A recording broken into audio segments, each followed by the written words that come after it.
A big one is flood.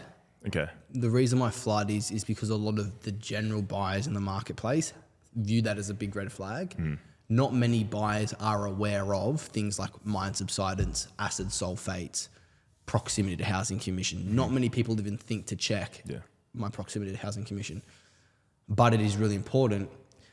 So to give you perspective, what will influence it is what strategy I'm taking as an investor. If I'm buying a property to add value to or do a development on, then the soil and where it sits on is more important than proximity to housing commission or things like flooding.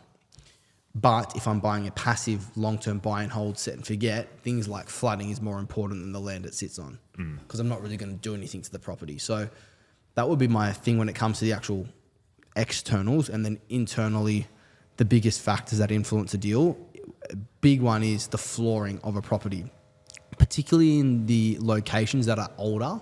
So you look at areas like Newcastle, Lake Macquarie, where properties were built in the 1920s onwards. You've got floors that are built or properties that are built on stilts, piers.